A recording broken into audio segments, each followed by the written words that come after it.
Readers, welcome to my channel. Novel Tum Mera जुनून हो, किस्त नंबर 21, असकलम यानी राजपूत।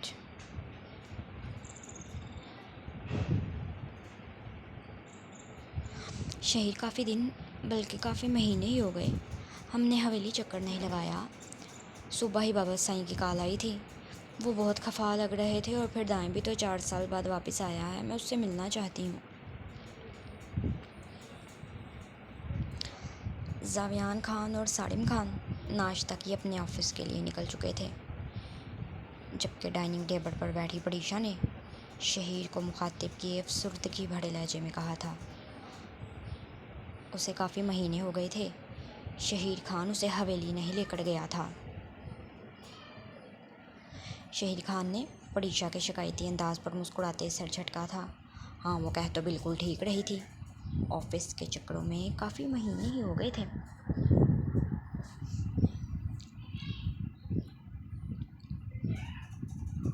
वो दोनों हवेली ही नहीं गए थे और फिर सालिम खान और जावियान भी तो मसरूफ़ थे, वरना अगर शहीर खान बिज़ी होता तो वो अपने बेटों के साथ चली जाया करती थी। शहीर, मैं आपसे बात कर रही हूँ। शहीर खान को यूँ अपनी बात पर मुस्कुराता देख अब की बार परीशा ने खफके भरे लहजे में कहा तो शहीर खान थोड़ा से संजीदा हुए उसकी जानिब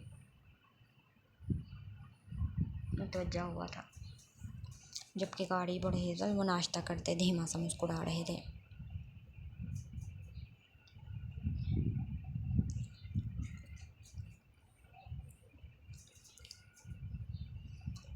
हाँ परीशा, मैं सुन रहा हूँ। इस वीकेंड पर हम चले जाएंगे हवेली, शहीर खान ने कहा तो परीशा ने मुंह बनाया था। नहीं शहीर, वीकेंड तो बहुत दूर है, हम आज ही चलते हैं रात को। बल्कि गाड़ी बड़े हेजल और निशा इन सबको भी साथ ले जाते हैं।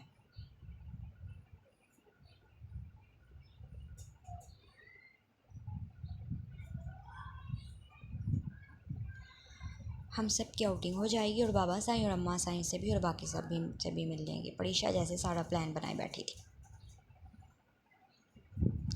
और शहीर खान वो तो परीशा को देखता ही रह गया था जो सब कुछ प्लान किए बैठी थी। रात को इतनी जल्दी? परीशा, जावियान और सारिम ऑफिस गए हैं और इतनी जल्दी? मैं उनसे बात कर लूँगी। यही आप बताएं, आप चलेंगे ना साथ? बल्कि आपने भला यहाँ अकेले रुक कर क्या करना है, हम सब चलते हैं, मज़ा आएगा।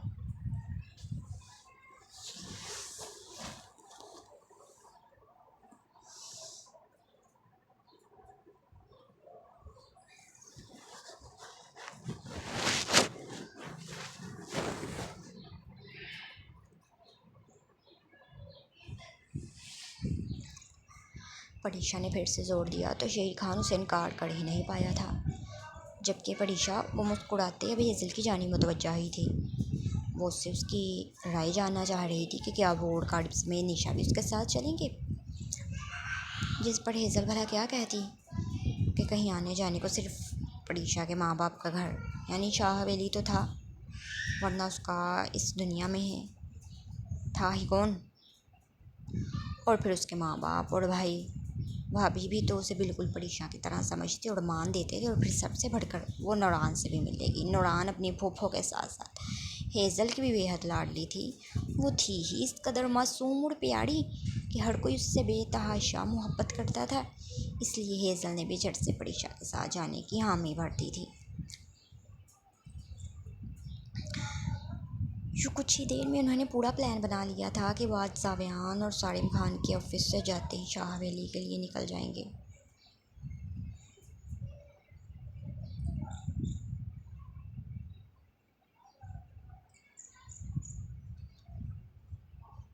उनके हवेली आने की खबर पर सब बेतहाशा खुश थे और हरम ने तो फ़ौरन ही तमाम मुलाजमों की दौड़ें लगवा दी थी।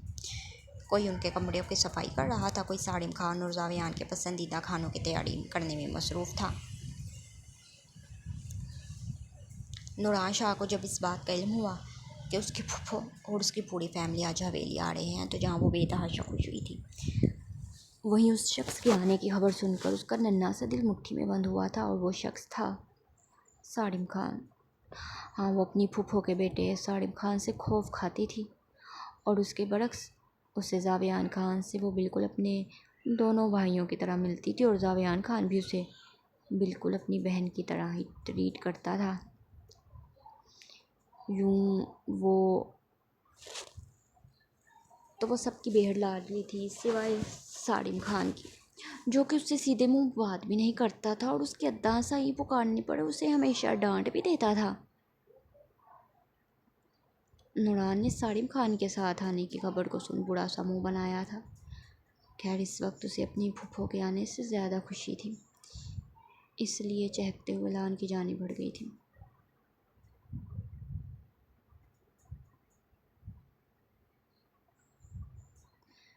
नूरी रात देर गए जाए नमाज पर बैठे अपनी दुआओं में दाइम शाह को मांगती रही थी। तबीयत पहले ही बोझल थी और फिर रो रो कर उसने अपना बुरा हाल कर दिया था। यूँ सुबह होने तक उसे शदीद बुखार हो चुका था। अम्मा भी इन्हें भी गौर किया था कि उससे खवा थी, इसलिए सुबह उसे उठाना मुनासिब न समझा वे कि वो कुछ देर आराम कर ले। वो उनके पास कुछ दिन की मेहमान है और फिर खुद शाह हवेली में आ गई थी। जब उन्हें मेहमानों के आने की खबर मिली तो वो जल्दी जल्दी अपनी नक्सी की जानिब बढ़ी, क्योंकि अब काम पहले से 2 गुना बल्कि 3 गुना ज़्यादा हो गए थे।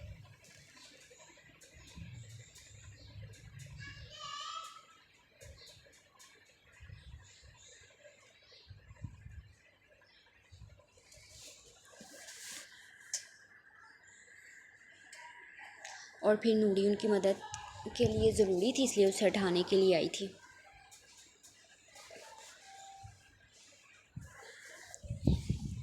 उन्होंने जब नक्सी का दरवाज़ा खोला तो सामने ही नूरी दुनिया जहाँ से बेगाना अभी तक चारपाई पर लेटी थी, जिसे देखकर अम्मा ने बेसाख्ता ही अपने सर पर शपथ लगाई थी कि ये लड़की सारा दिन तक सोती रहती ही थी। इतनी फिक्र नहीं थी कि अम्मा बेचारी अकेले काम कर रही है, उसका हाथ ही पटा दे।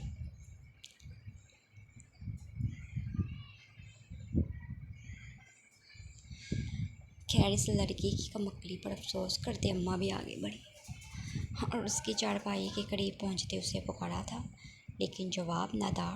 वो अपनी अम्मा की आवाज़ पर टस से मस न हुई थी, जिस पर अम्मा को वाकई में गुस्सा आने लगा, इसलिए आगे बढ़े उसे कंधे से हिलाया तो नूरी के बदन को हाथ लगाते उन्हें यूँ महसूस हुआ जैसे उन्होंने किसी आग की भट्टी में अपना हाथ रख दिया हो।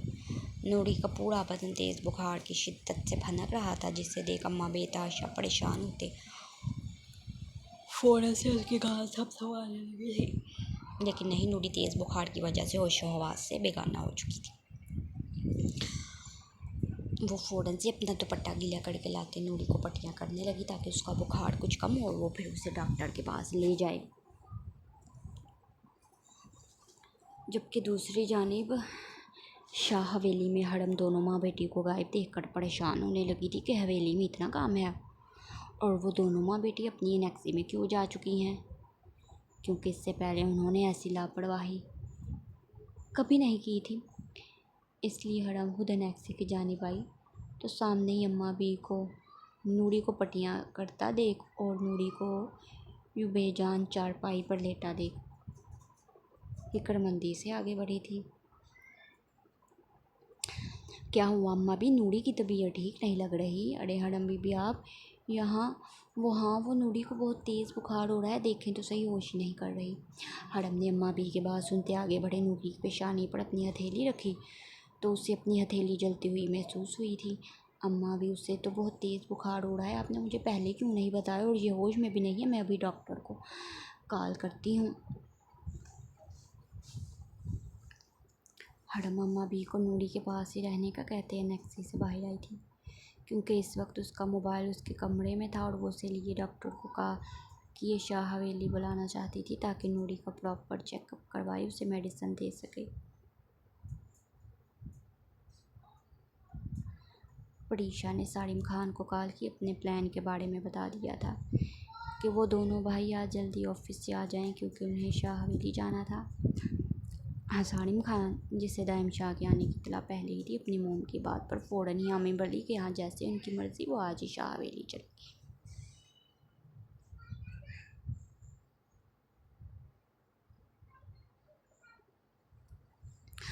सारिम खान पिछले 2 दिनों से काम में उलझा हुआ था, वरना दाइम शाह के आते ही वो उससे मिलने जाने का इरादा रखता था। और फिर शाह हवेली में जाने का तो उससे बहाना ही चाहिए था, क्योंकि उसकी मताए जान भी तो वहाँ मौजूद थी। हाँ, उसके जाने पर वो उसके सामने बहुत कम आएगी, सारिम खान बहुत अच्छे से जानता था, लेकिन फिर भी वो उसकी एक झलक देखने को भी बेहद बेताब था। और फिर सोने पर सुहागा उसकी मोम ने उसे हुक्म दिया था कि वो आज ही शाह हवेली जाना चाहती है। इस पर सारिम खान ने फ़ौरन ही कहा कि वो शाम 6 बजे के करीब ऑफिस से आ जाएंगे और फिर वो फ़ौरन ही शाह हवेली के लिए निकलेंगे, जिस पर परीक्षा की खुशी की कोई इंतहा नहीं थी। कमीने इंसान, अब भी मेरे मैसेज का रिप्लाई देने की भला क्या ज़रूरत थी? रहने देता ना मुझ पर यह एहसान कर। जावेयान खान, जिसने कल निशा की वजह से सारा दिन और फिर कल सारी रात तक अपना मोबाइल बंद कर रखा था, जैसे ही ऑन किया उससे दानिश शाह की ढेरों कॉल्स और मैसेजेस मौसूल हुए थे कि वो कहाँ हैं, वो कहीं मिलते हैं, कुछ वक्त बिताते हैं। जिसका जावेयान खान आज रिप्लाई कर रहा था कि वो तो ऑफिस से घर और घर से ऑफिस ही होता है, वो जब मर्जी उससे मिलने आ जाए। और यूँ 24 घंटे के बाद अपने मैसेज का रिप्लाई देख दानिश शाह तो जैसे तब उठा था। इसलिए अगले पल वॉइस मैसेज करते जावेयान को अच्छी खासी बातें सुना देती, जिस पर जावेयान खान मुस्कुराए जा रहा था।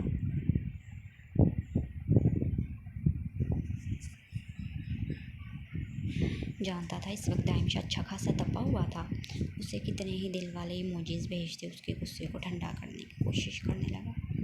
और बिलाखिर दानिश शाह ने मज़ीद गुस्से में आते उसका नंबर ब्लॉक कर दिया था। और जावेयान खान वो मुँह खोले, दानिश शाह की हरकत पर हक्का बक्का सा रह गया था। साले, तेरी अकड़ तो मैं रात को आकर तोड़ता हूँ, तेरी हिम्मत कैसे हुई मुझे ब्लॉक करने की, कमीना इंसान।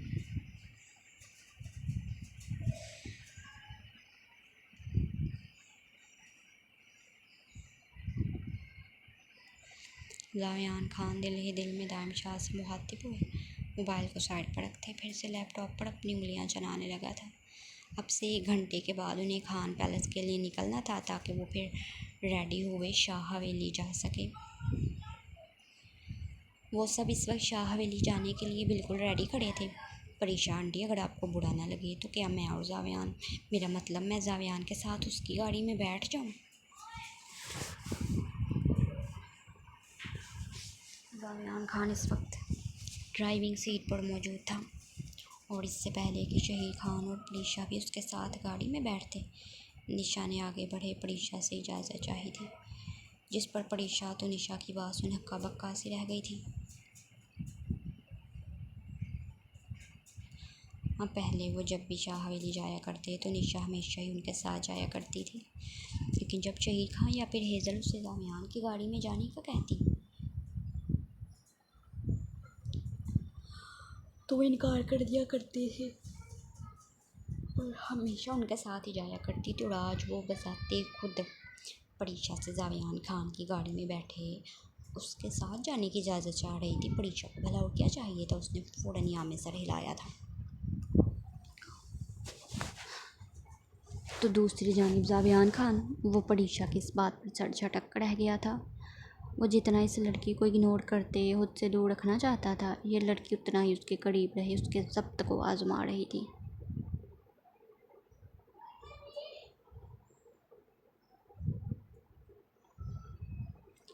आप मेरे साथ आ जाएं मोम डैड। सारिम खान ने सिचुएशन को समझते शहीद खान और परीक्षा को अपने साथ अपनी गाड़ी में बैठने को कहा, जबकि निशा वो मुस्कुराते फ्रंट सीट का दरवाज़ा खोले जावेयान के बराबर बैठ गई थी।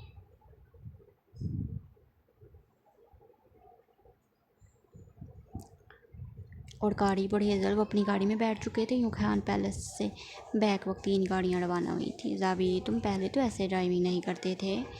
निशा का इशारा जावेयान की गाड़ी में म्यूज़िक ऑन करने की तरफ था।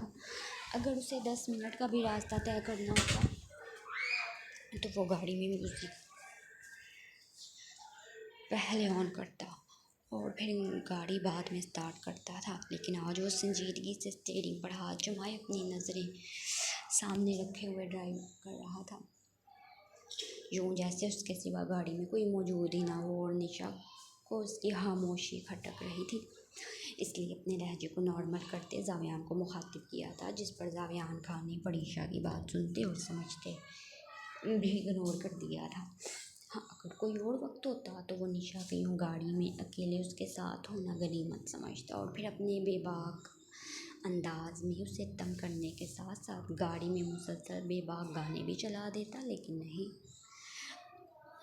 अब वो पहले जैसा जावेयान खान जैसे नहीं रहा था, इसलिए संजीदगी से ड्राइविंग कर रहा था।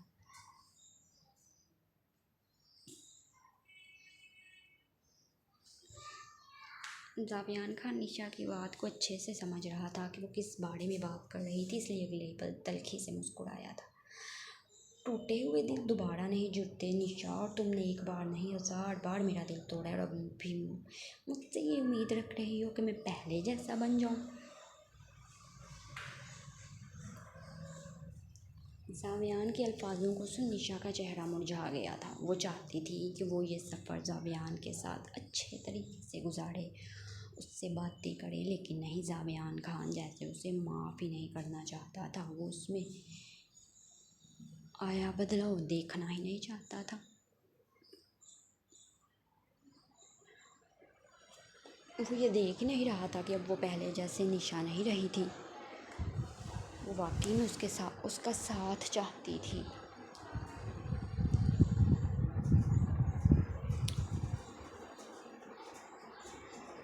निशा ने बेदिली से सोचते अपना रुख विंडो के जानिब कर लिया और फिर जावियान खान को मुखातिब किए। उसके सख्त अल्फाज नहीं सुनना चाहती थी इसमें।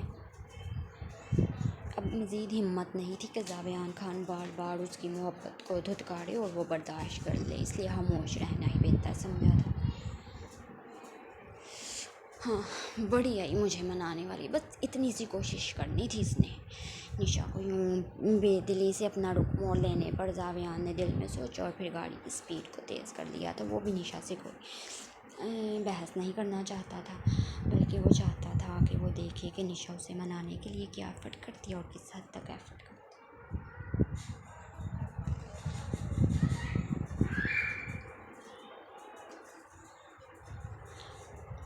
आज काफ़ी महीनों बाद वो सब इकट्ठे हुए तो शाह हवेली में जैसे ईद का समा था। हर तरफ कहके की गूंज रही थी।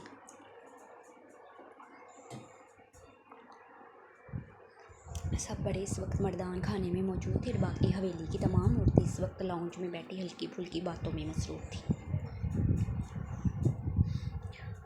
रात का खाना उन्होंने इंतहाई खुशगवार मूड के साथ एक साथ बैठकर खाया था और अब एक दूसरे से बातों में मसरूफ़ थे।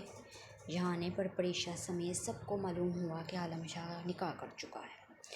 आलम शाह ने ये बात किसी को बताना ज़रूरी नहीं समझी थी और उसकी बात को मानते हुए हरम ने भी उसका जिक्र किसी से नहीं किया था। लेकिन अब परीक्षा क्योंकि उसकी फूफो थी और अब वो हवेली आ चुकी थी, इसलिए इस बारे में बता दिया था। रेहाम अभी उन सब के दरमियान मौजूद नहीं थी। उसे सुबह डाइनिंग टेबल पर उनके साथ नाश्ता करते बहुत अच्छा लगा था और फिर आलम शाह उसे खाने के लिए बुलाने गया तो वो अपने कमरे में सो रही थी। शायद उसने दोपहर में दवाई ले ली थी, इसलिए उसका असर था कि वो यूँ बेवक्त सो रही थी। वो दबे कदमों कमरे का दरवाज़ा बंद किए बाहर आ चुका था कि वो उसे बाद में कमरे में ही डिनर दे देगा। परीक्षा ने भी नई बहू से मिलने का इसरार किया तो हरम ने उन्हें ये कहते मना किया कि अभी वो इस वक्त वो सो रही है, वो सुबह उससे मिल लें, जिस पर उन्होंने भी खुशदिली से हाँ में सर हिला दिया था।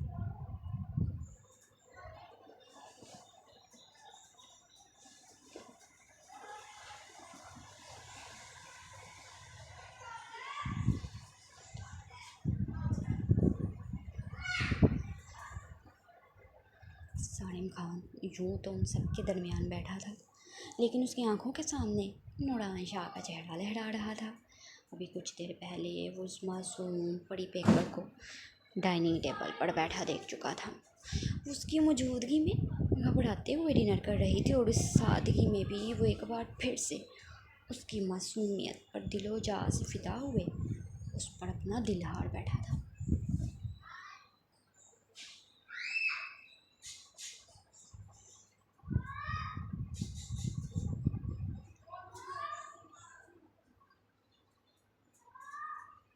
वो आज पिस्ता कलर के खूबसूरत से सूट में मलबूस थी और उसकी गोरी रंगत पर वो कलर इस कदर खूबसूरत लग रहा था कि सालिम खान से अपना दिल संभालना मुश्किल हो गया था।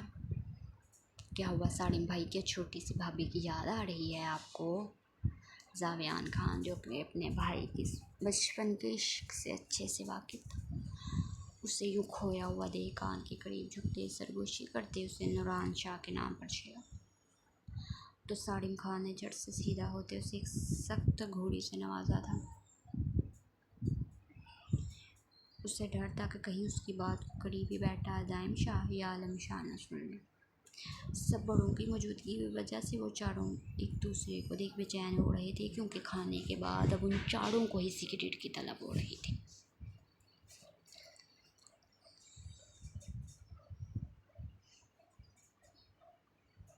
अद्दा साईं यार, चले आपके कमरे में, बल्कि नहीं, वहाँ तो भाभी होंगी। ऐसा करते हैं मेरे कमरे में चलते हैं। आखिरकार दाइम शाह की आवाज़ मर्दान खाने में गूंजी, तो जहाँ सब बड़े दूसरे से बातों में मसरूफ़ थे।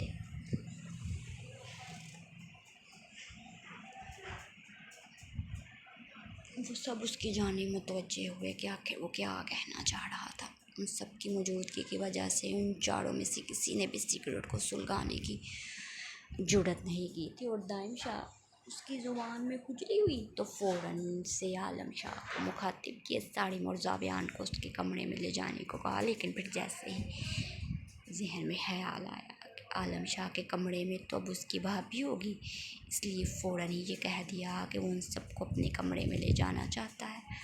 हाँ हाँ बाबा साईं, आप बैठ कर बातें करें, हम ज़रा दाइम के कमरे में चलते हैं।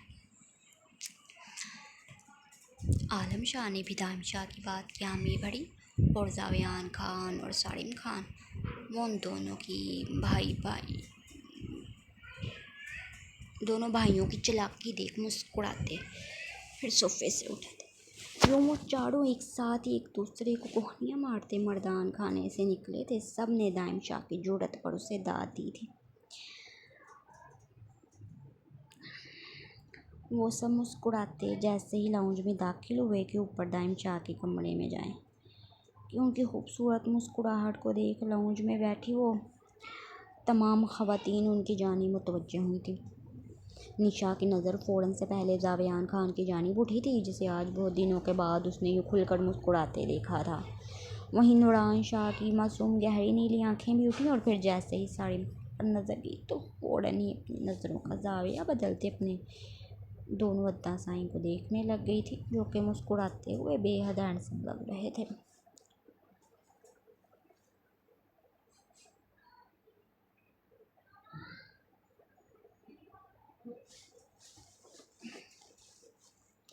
क्या बात है, तुम सब कहाँ जा रहे हो?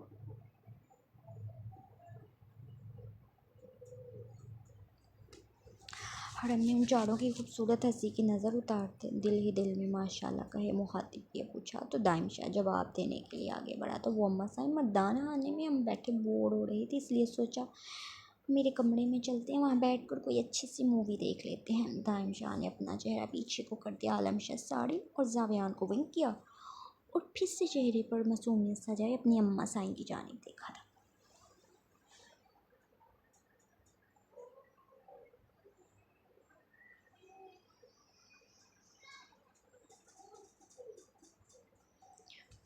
हाँ ठीक है बेटा, चले जाओ, और अगर किसी चीज़ की ज़रूरत हुई तो मुझे बताना। हरम ने उसे प्यार लौटाती नज़रों से देखते कहा, तो वो इन तीनों के साथ ही चल दिया था, जबकि सालिम खान ने सबकी मौजूदगी को फरामोश की एक सरसरी सी निगाह उस पर डाली थी, और उसकी नज़रों की तपिश पर नूरान अपना चेहरा नहीं उठा पाई थी। वो चारों फिर दाइम शाह के कमरे में बंद हो गए थे। अद्दा साईं, फूफो आपको बुला रही हैं। नूरान पिछले 10 मिनट से राहदारी में खड़ी दाइम शाह के कमरे से बाहर आने का इंतज़ार कर रही थी, ताकि वो उसे अपनी फूफो का पैगाम दे सके और वो अंदर से सालिम खान को बुला सके। कि अगले ही पल उसकी मुश्किल आसान हुई, क्योंकि दाइम शाह की बजाय सालिम खान मोबाइल फ़ोन कान से लगाए दाइम शाह के कमरे से बाहर आया था, और फिर वो जैसे ही टेरेस की जानिब बढ़ा तो नूरान ने खुद में हिम्मत जमा करते अपने छोटे छोटे कदम उठाए। उससे कुछ फासले पर खड़ा होते उसे धीमी नरम लहजे में पुकारा था, वो ज़ावियान खान दाइम शाह और आलम शाह की तरह सारिम खान को भी अद्दा साईं पुकारा करती थी। ये अलग बात थी कि हर बार वो सारिम को अद्दा साईं पुकारने पर उसे अच्छा खासा डांट देता था। जैसे अब अपने कानों में नूरान की रसूलती आवाज़ को सुनते, जहाँ उसके लब मुस्कुराहट में ढले थे, वहीं उसके अद्दा साईं पुकारने पर वो सख्त बदमज़ा हुए। अगले ही पल मोबाइल फ़ोन को कान से हटाते अपने इम्पोर्टेंट कॉल को बंद कर चुका था। ऐसा करने से शायद उसे लाखों का नुकसान भी हो जाता, लेकिन इस वक्त सबसे ज़्यादा अहम जो उसके लिए थी, वो उसके बिल्कुल सामने खड़ी थी।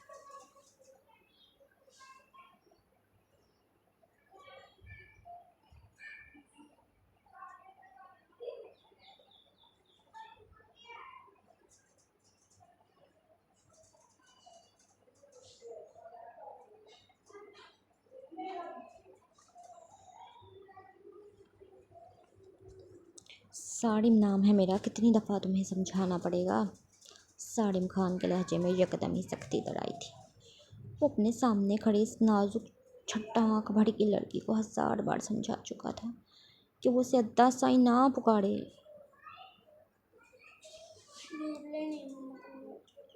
लेकिन मजाल है जो नूरान शाह ने उसकी बात का असर किया। वो मुझे पता है, लेकिन आप मुझसे बड़े हैं ना, इसलिए मैं आपका नाम नहीं ले सकती। नूरान अपनी उंगलियों को मरोड़ते नज़रें झुकाई यूँ कहा जैसे वो सारिम खान को अद्दा साईं कहकर बहुत बड़ा गुनाह कर रही हो, जिसकी सज़ा सारिम खान यकीनन उसे देने वाला था। बड़ा हूँ तो क्या हुआ, तुम्हारे होने वाला शोहर सारिम भाई। इससे पहले कि सारिम खान अपनी बात मुकम्मल करता, ज़ावियान की आवाज़ पर जहाँ उसके अल्फाज वहीं मुंह में रह गए थे, वहीं नूरान उसे कुछ और सला हुआ था। वो फ़ौरन से अपना रुख मोड़े ज़ावियान की तरफ देखने लगी और उसे यूँ रूहान से होते हुए की तरफ देखता पाकर ज़ावियान खान नरमी से मुस्कुराता आगे बढ़ा, उसके सर पर शफ़क़त से हाथ रख गया था।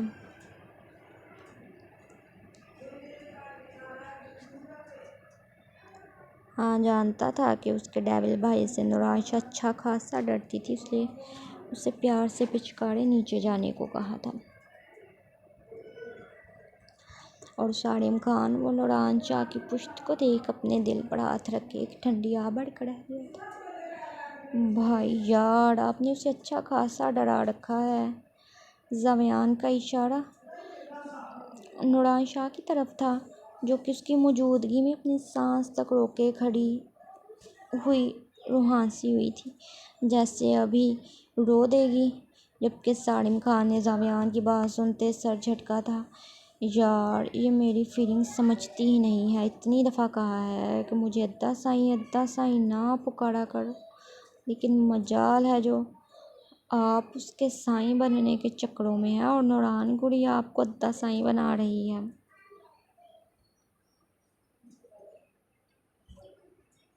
सारिम खान की हालत देख ज़ावियान ज़्यादा देर अपनी हंसी नहीं रोक पाया था और अगले ही पल बेबाक कहका लगाते हाथ पर हाथ मारे ये बात कही तो सारिम खान ने उसे सख्त घूरी से नवाजा था।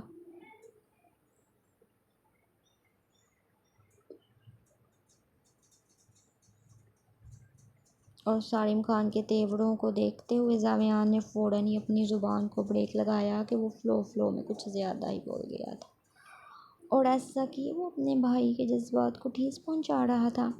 हम अच्छे से जानता था कि सारिम खान नूरान शाह से किस कदर जुनूनी इश्क करता था, और आज से नहीं, बचपन से जब वो पहली बार सारिम खान की गोद में आई थी, वो तब से ही इस मासूम गुड़िया पर अपना दिल हार बैठा और फिर तब से खामोश मोहब्बत करता आया था, और अब वो बहुत जल्द उसे अपने नाम करने का भी इरादा रखता था।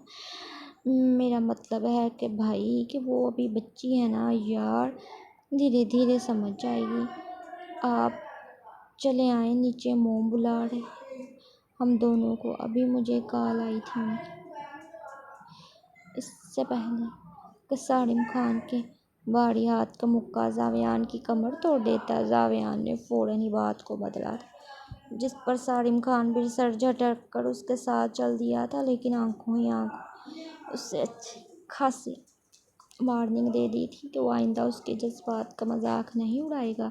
जिस पर जावियान ने भी उसकी वार्निंग को समझ गया था, इसलिए मज़ीद कोई बात नहीं की थी। नूरान के लिए रिश्ता आया है हरम, तुम्हें नहीं लगता कि नूरान अभी बहुत छोटी है? मेरा मतलब कि वो भी 18 साल की भी नहीं, और तुम उसका रिश्ता तय कर रही हो। हरम परीक्षा से आज शाम में नूरान को देखने वाले मेहमानों के बारे में बात कर रही थी। जब करीब ही आती सारिम खान ने ये अल्फाज सुने तो उसके कदम वहीं जम गए थे। वो बेयकीनी से अपनी मवानी को देख रहा था, जो कि उसकी माँ को उसी की जान के रिश्ते आने की इत्तला दे रही थी। हाँ, तुम ठीक कह रही हो प्रीशा, लेकिन मैंने शाहजल से इस बारे में बात की और उनका कहना है कि अगर लड़का अच्छा है तो मंगनी कर देते हैं। वो मज़ीद भी अब इस बारे में कुछ कह रही थी जब सारिम खान के कानों में ये अल्फाज किसी पिघले हुए शीशे की मानिंद घुल गए थे। वो कैसे अपनी बचपन की इश्क को जो किसी और के नाम होने दे सकता था? नहीं, नहीं, वो कभी ऐसा नहीं होने देगा। सारिम खान ने जब से अपनी मुट्ठियाँ भींची और फिर तेज़ी से वहाँ से निकल गया था, जबकि पीछे आते जावियान ने सारिम खान को रोकना चाहा जब वो अपनी मोम की आवाज़ पर उसके कदम रुके थे। अरे जावियान, मैंने तुम दोनों को बुलाया था, वो सारिम की गाड़ी में मैंने नूरान के लिए कुछ गिफ्ट रखवाए थे, वो ले आओ बेटा। परीक्षा सारिम खान को तो ना देख सकी, हाँ, लेकिन जावियान को देखते उसे फिर गाड़ी में से गिफ्ट्स लाने का कहा, जिसकी वजह से वो सारिम खान को बुला रही थी। जावियान ने अपनी मोम की बात पर आम में सर हिलाया और फिर तेज तेज कदम उठाते सारिम खान के पीछे पोर्च में पहुंचा, लेकिन नहीं, उसके जाने से पहले सारिम खान तेज़ी से अपनी गाड़ी दौड़ा ले गया था और जावियान खान वो अपना सर पकड़ कर बैठ गया था। यकीनन इस खबर को सुनने के बाद सारिम खान का रिएक्शन बहुत शदीद होना था। ये सोचते जावियान को टेंशन होने लगी थी। जारी है अगली किस्त किस कपल पर चाहिए, कमेंट लाजमी करें।